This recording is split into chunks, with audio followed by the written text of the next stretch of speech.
Bismillahirrahmanirrahim. Assalamualaikum warahmatullahi wabarakatuh. Baik, anak-anakku, hari ini kita akan melanjutkan materi tentang menentukan fungsi kuadrat melalui titik tertentu.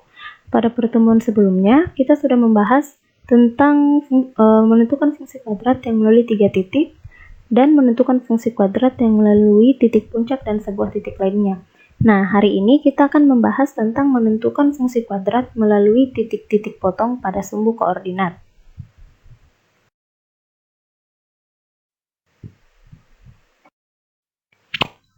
Baik, fungsi kuadrat yang memotong sumbu X di titik P,0 dan Q,0 adalah Y sama dengan A kali X kurang P dikali X kurang Q. Adapun langkah-langkah dalam menentukan fungsi kuadrat yang melalui titik-titik potong sumbu koordinat, yang pertama adalah substitusikan nilai P dan Q pada fungsi Y sama dengan A X kurang P dikali X kurang Q. Yang kedua, substitusikan koordinat titik potong pada sumbu Y pada X dan Y untuk memperoleh nilai A. Yang ketiga, substitusikan kembali nilai A pada Y sama dengan A X kurang P dikali X kurang Q. Kemudian yang terakhir adalah ubah fungsi ke dalam bentuk umum dari fungsi kuadrat, yaitu Y sama dengan AX kuadrat ditambah BX ditambah C.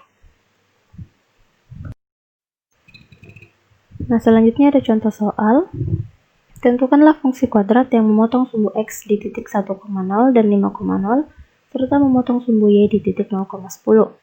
Penyelesaiannya, memotong sumbu X di titik 1,0 dan 5,0. Nah, ini titik 1,0 kita namakan sebagai titik P,0 dan 5,0 ini kita namakan sebagai titik Q,0. Kemudian, memotong sumbu Y di titik 0,10.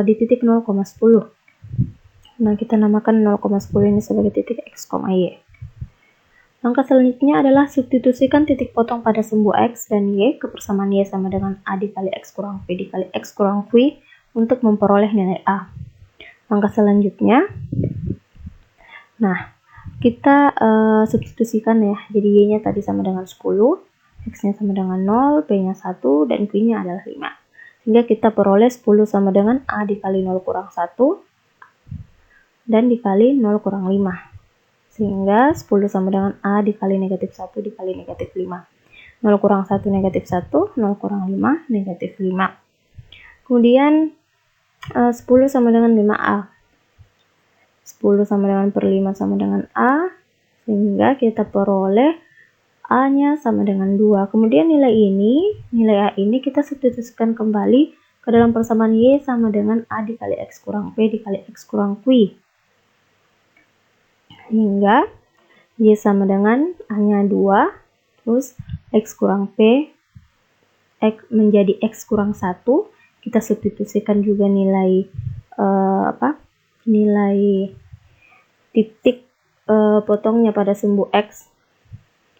X kurang P sama dengan X kurang P-nya, terus X kurang Q berarti X kurang 5 ya. Kemudian ubah ke bentuk umum fungsi kuadrat. Ubah ke bentuk umum fungsi kuadrat, yaitu Y sama dengan AX kuadrat tambah BX tambah C. Nah, jadi hasilnya seperti ini setelah kita faktorkan ini X kurang 1 dikali dengan X kurang 5, kita peroleh X kuadrat dikurang X ditambah 5. Kemudian kita kalikan, sehingga kita peroleh lagi 2X kuadrat dikurang 2 kali negatif 6X, kita peroleh negatif 12X, dan 2 kali 5 kita peroleh 10, sehingga hasil akhirnya adalah 2X kuadrat dikurang 12X ditambah 10. Maka fungsi kuadrat yang memotong sumbu X di titik 1,0 dan 5,0 serta memotong sumbu Y di titik 0,10 adalah Y sama dengan 2X kuadrat dikurang 12X ditambah 10. Nah, ini ada soal latihan. Ada 3 nomor untuk pertemuan kita sebelumnya, ada 2 pembahasan. Dan pertemuan kita kali ini ada 1 pembahasan. Maka soal ini mewakili masing-masing setiap pembahasan itu. Tolong dikerjakan. Saya akhiri dengan ucapan wabillahi taufiq wal hidayah. Assalamualaikum warahmatullahi wabarakatuh.